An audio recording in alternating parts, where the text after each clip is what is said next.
오늘 말씀의 구절을 통하여서요, 우리는 사도 바울이 지금까지 로마로 향한 긴 여정의 끝이 맺고 있음을, 끝이 다가오고 있음을 알 수가 있습니다. 지금까지 사도 바울의 여정을 보았을 때요, 그가 정말 열심을 다하여 복음을 전하는 것도 우리가 많이 보았지만, 그 가운데서도 그가 정말로 많은 고통과 고난을 받는 것까지도 간접적으로 체험을 할 수가 있었습니다. 이 고린도후서 11장 23절에서 27절을 보면요, 그의 고난의 일부가 자세하게 요약이 되어 있는데요, 제가 대표로 읽도록 하겠습니다. 그들이 그리스도의 일꾼이자 정신없는 말을 하거니와 나는 더욱 그러하도다. 내가 수고를 넘치도록 하고 옥에 갇히기도 더 많이 하고 매도 수없이 맞고 여러 번 죽을 뻔하였으니 유대인들에게 40에서 하나 가만 매를 5번 맞았으며 3번 태장으로 맞고 1번 돌로 맞고 3번 파선하고 일주일을 깊은 바다에서 지냈으며 여러 번 여행하면서 강의 위험과 강도의 위험과 동족의 위험과 이방인의 위험과 시내의 위험과 광야의 위험과 바다의 위험과 거짓 형제 중에 위협을 당하고 또 수고하며 애쓰고 여러 번 자지 못하고 줄이며 목마르고 여러 번 굶고 춥고 헐 벗었노라. 아멘.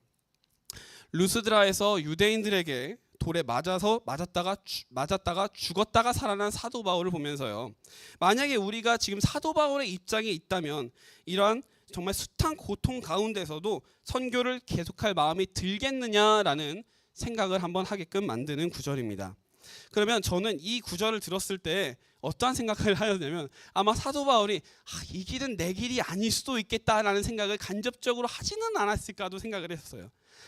하나님께서 나를 위해 다른 길을 예비하고 계시지는 않을까라는 생각을 했을지도 모른다고 생각합니다. 그러나 사도 바울은요, 이러한 가운데서도 복음의 전파를 멈추지 않는 것을 볼 수 있습니다. 1차, 2차, 3차 이 여행 이후에도 로마로서의 여정까지도 그는 고통을 감수하고 고집을 하게 됩니다. 대체 그가 무엇을 위하여서 이제 로마까지 향하기를 소망하였을까요? 사도 바울은 소아시아의 중심이 되었던 에베소와 마게도와 남마게도냐의 고린도 등 여러 지역을 돌아다니면서 복음을 전하였었습니다. 그리고 그 안에서 많은 믿음의 동력자들에게 진짜 복음이 무엇인지를 가르쳤고, 단순히 새로운 사람들을 전도하기 위한 것뿐만이 아니라 기존의 크리스찬들이 어긋난 방향으로 나아가고 있으면 그들을 올바른 방향으로 이끌어 가기 위한 선교적 지향점도 그들에게 병행하여서 가르쳤었습니다. 이 모든 길은 로마로 통하고 있다. 매우 유명한 말이죠. 당시 로마 제국은요, 다민족, 다종교, 범신론적 사상을 가지고 있었고, 단일화된 법과 또 언어 아래에서 오늘날 미국과 같은 강대국을 이루고 있었습니다. 그리고 그 안에는 크리스천들, 그리스도인도 존재를 하고 있었습니다. 사도 바울이 처음으로 로마에 들어가서 예수 그리스도를 전파하고 선포한 선교사가 아니라 그 안에도 그리스도인들이 존재하고 있었다는 것입니다. AD 49에서 52년에 글라우디오가 로마의 황제로 있을 때 유대인들이 계속해서 소란을 일으키니까 이 글라우디오 황제는 유대인들에게 추방령을 선포합니다. 이때 브리스길라와 아굴라가 로마에서 쫓겨나서 고린도로 향하게 되었고, 그리고 그 안에서 사도 바울을 만나게 되었습니다. 예수 그리스도를 영접하게 된 것이죠. 그리고 이후에 글라우디오가 죽고 브리스길라 아굴라 부부는 로마로 다시금 돌아가게 되는데요, 그들이 로마로 돌아갈 때 가지고 간 것이 있었으니 그것이 바로 예수 그리스도의 복음이었습니다. 사도 바울이 로마로 가려고 한 진짜 이유가 무엇인가? 단순히 새로운 사람들에게 예수 그리스도를 전파하기 위한 것뿐만이 아니라요, 가장 우선시하였던 것은 복음을 갈급하고 있었던 자들을 향하여 예수 그리스도의 온전한 말씀을 전하기 위함이었습니다. 로마서 1장 16절을 보면요, 내가 복음을 부끄러워하지 아니하노니 이 복음은 믿는 자들에게 구원을 주시는 하나님의 능력이 됩니다. 첫째는 유대인에게요, 그 다음이 헬라인에게로다 라고 말을 합니다. 사도 바울이 로마로 향한 이유는요, 복음을 사모하는 자들이 그곳에 있었기 때문입니다. 복음을 들어야 하는 자들이 그곳에 있었기 때문에 그가 그곳으로 향한 것입니다. 이것이 바로 오늘 말씀의 첫 번째 포인트입니다. 그리스도인들이 전도를 하고 선교를 하는 첫 번째 이유, 그곳에 복음을 들어야 할 누군가가 있기 때문에 사도 바울은 이 때문에 로마로 향한 것입니다. 한 가지 실화를 소개시켜드리고 싶어요. 제가 이것을 예전에 한어중고등부에서도 한번 말씀을 전한 적이 있는데요, 아마 지금 온라인으로 예배드리고 계신 한어중고등부 선생님들은 다 기억하고 계실 것이라 생각을 합니다. 이 1921년에 스웨덴에서 파송받은 아프리카 벨지안 콩고에서 사역을 하게 된 데이빗 스베아 선교사 부부가 있었습니다. 그들이 오지의 엔돌레아라는 마을에 도착하여서 복음을 전하기 시작하는데요. 추장이 그들이 마을에 들어오는 것을 허락하지를 않았습니다. 그래서 어쩔 수 없이 저기 멀리 떨어진 곳에 흙집을 짓고 생활을 하기 시작합니다. 그들은 그곳에서 지내면서요, 일주일에 2번씩 닭과 계란을 그들에게 판매하기 위해서 방문하는 소녀만 만날 수 있었고, 그 외에는 어떠한 현지인들도 만날 수 없는 상황이었습니다. 오직 그래서 그 소년에게만 예수 그리스도의 말씀을 선포하였고, 그 소년은 크리스천이 되고 맙니다. 그런데 너무도 척박한 환경이었어서요, 스베아 선교사가 그 상황 가운데 아이를 임신하게 되고 아이를 낳게 되는데, 말라리아에 감염이 되어서 아이를 낳고 17일 후에 죽음을 맞이하게 됩니다. 사실상 데이빗 선교사가 봤을 때는 자신의 아내인 스베아 선교사가 값없이 죽임을 당한 것과 마찬가지였습니다. 딱 한 명 예수 그리스도의 말씀이 선포되고 아무에게도 말씀이 선포되지 않는 그 모습을 보고 절망해하면서 갓 태어난 아이를 동료 선교사에게 맡기고 자신의 고국으로 돌아가게 됩니다. 그러면서 이렇게 말을 했다고 해요. 나는 아내를 잃었기에 도저히 이 아이를 키울 수가 없습니다. 이 아이를 보면 내 아내가 생각나요. 하나님께서는 나를 버리셨고 나의 인생을 망치셨습니다 라고 데이빗 선교사가 입으로 내뱉고 고국으로 돌아가게 된 거예요. 그리고 술에 찌들어서 술에 중독되어서 정말로 피폐한 삶을 살게 됩니다. 그렇게 시간이 흐르고 데이빗 스베아 선교사의 부부는 무럭무럭 자라나서 한 신학생과 결혼을 하게 됩니다. 그리고 가정을 꾸리고 살아가는데 어느 날 집으로 한 잡지가 배달되었다라고 해요. 그 잡지의 사진을 보게 되었는데 황량한 땅에 십자가가 세워져 있었고 그 십자가 앞에 스베아 플루드라고 쓰여진 무덤이 있었다라고 합니다. 그리고 그녀는 이것이 자신의 어머니의 무덤이라는 것을 알게 되었고 잡지의 내용은 이러했다고 합니다. 스베아 선교사가 죽은 이후 예수 그리스도를 영접하였던 한 명의 아이가 성장하여서 추장을 설득하였고 학교를 세우고 학생들에게 복음을 전하여 600여 명의 모든 마을 사람들이 그리스도를 영접하게 되었다라는 이야기였다라고 해요. 그리고 이것이 데이빗 스베아 선교사의 헌신으로 인함이었다라고 아이가 고백하였고 그것이 잡지에 그대로 실려 있었다라고 하죠. 그녀는 곧장 자신의 친구였던 데이빗에게 돌아가 술에 중독되어 있던 아버지에게 이렇게 말했다고 합니다. 아버지께서는 나를 키워주셨고 하나님께서는 당신들을 통하여 그 마을을 변화시키셨습니다. 아버지의 헌신과 어머니의 죽음은요 절대로 헛된 것이 아니었습니다. 하나님께서는 지금도 아버지를 사랑하고 계십니다 라고 고백했다고 해요. 딸의 이야기를 듣고 데이빗 선교사의 신앙은요 다시금 점차 회복되었다라고 해요. 그리고 얼마 지나지 않아 천국으로 가게 되었다라고 합니다. 이 이야기를 통해서 제가 여러분에게 말씀드리고 싶은 것은 선교를 결과론적 시각에서 바라보아서는 안 된다는 것입니다. 복음을 들어야 할 자들이 있다면, 내 주변에 복음을 전파받아야 할 사람들이 있다면 오직 하나님의 역사하심을 기대하고 우리가 그것을 소망하면서 그들에게 복음을 전할 수 있어야 한다는 것입니다. 사도 바울은 분명히 그러한 믿음을 가지고 선교를 하였고 로마에도 향한 것이라고 확신합니다. 로마서 오늘 말씀의 9절의 11절을 함께 보겠습니다. 읽지는 않겠습니다. 대략 11월부터 3개월간 배가 날씨로 인하여 움직일 수 없게 되어서 멜리데에서 사도 바울 일행은 머물게 됩니다. 그러나 날씨가 풀리자 바울은 배를 타고 수라구사로 향하게 되는데요. 이때 바울이 탔던 배의 머리 장식이 디오스 구루라라고 불리고 있습니다. 그 디오스 구루의 뜻은요, 그리스 로마 신화에 등장하였던 제우스와 달의 여신 레다의 쌍둥이 자식인 캐스터와 플룩스를 뜻하는데 오늘날 별자리가 그것에 의하여 이제 파생되었다고 합니다. 그래서 그 쌍둥이들이 무엇을 뜻하냐? 바로 항해의 신, 이 항해를 잘할 수 있도록 도와주는 신이라는 뜻으로 배들 앞에 그 디오스 구라를 장착한 그 배들이 그 당시에 많이 있었다라고 해요. 이런 것처럼 이 들어가게 되자 로마에 들어가기 시작하면서부터 이러한 우상들을 보았다라는 것은 그 당시에 로마의 다종교, 다문화가 너무도 자연스러운 일상이었다라는 것입니다. 그렇게 수라구사라는 지금의 이탈리아 시칠리아 섬 동부 해안에 있는 항구마을에서 그들은 3일을 머물고요. 레기움이라는 시실리 섬 동부 해안 항구에서 하루를 더 머물게 됩니다. 이렇게 위로 올라오게 되는 거예요. 그리고 그토록 기대하는 남풍이 부니까 그뒤 하루 만에 보디올이라는 곳에 도착을 하게 되는데, 이 보디올은요 로마에 더 이상 배를 타고 가지 않아도 되는 육지로 통할 수 있는 길이었다라고 합니다. 육로를 통하여 로마로 갈 수 있었는데 거리는 대략 220km. 이 성인 남성, 건강한 남성이 5일이면 걸을 수 있는 거리고, 그리고 천천히 쉬면서 가도 10일이면 도달할 수 있는 거리에 도착한 것이, 한마디로 로마에 거의 다 달았다. 드디어 목적지에 도착을 하였다라는 것입니다. 그리고 바울은 같은 그리스도 형제들을 만나게 됩니다. 그리고 그들과 7일을 함께 머물다가 로마로 향하게 되는 것이죠. 여기서 그런데 한 가지 질문이 발생하더라고요. 제가 이렇게 읽고 있다가, 아니 바울은 분명히 죄인의 신분으로서 로마로 이송되고 있었는데, 근데 왜 마치 일반인처럼 자유롭게 사람들과 만남을 가지면서 사도 바울이 자유롭게 갈 수 있었느냐 하는 것이었어요. 이 사도 바울의 호송을 책임지고 있었던 백부장 욜리오는요, 사도 바울이 지닌 능력들을 경험하였던 사람이었습니다.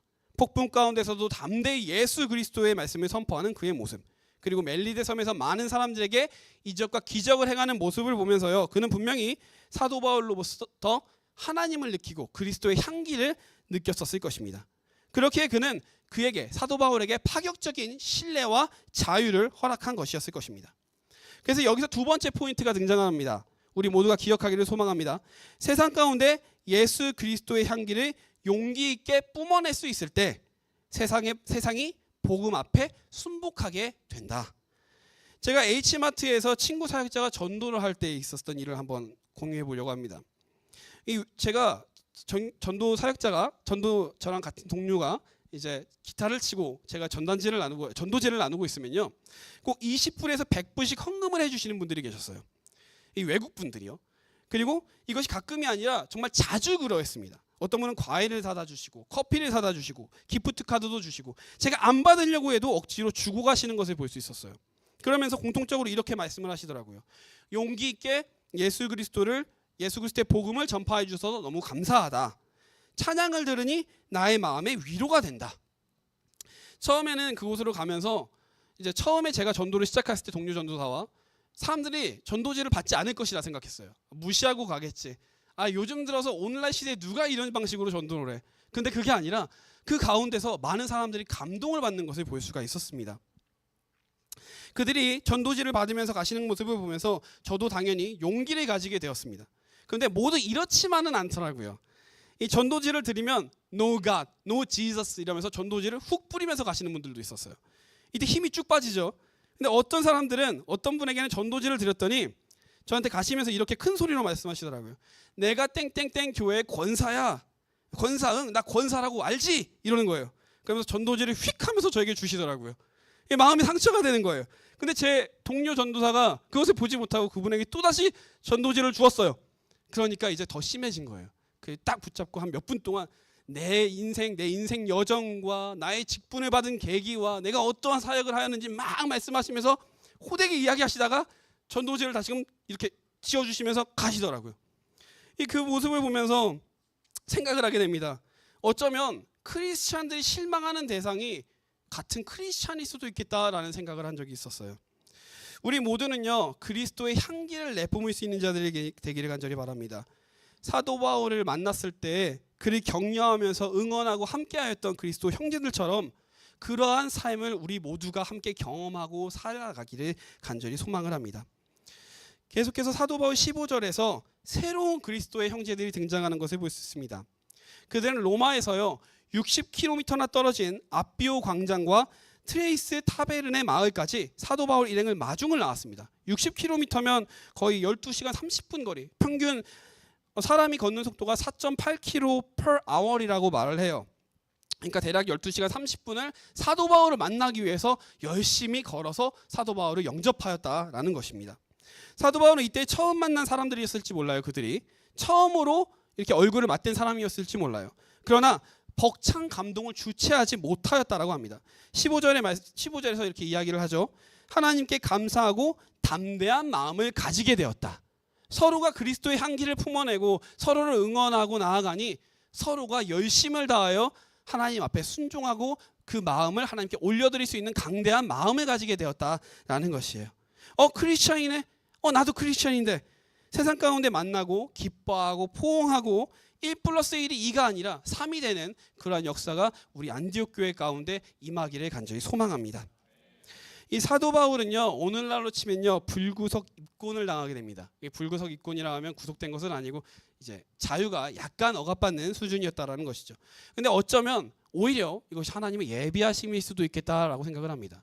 유대인들이 사도 바울을 죽이려 하였을 때 그를 보호해주는 울타리가 되어줄 수 있는 그러한 병력들이 그러한 이제 감시하는 사람들이 이제 사도 바울을 지켜주고 있었다라는 것이죠.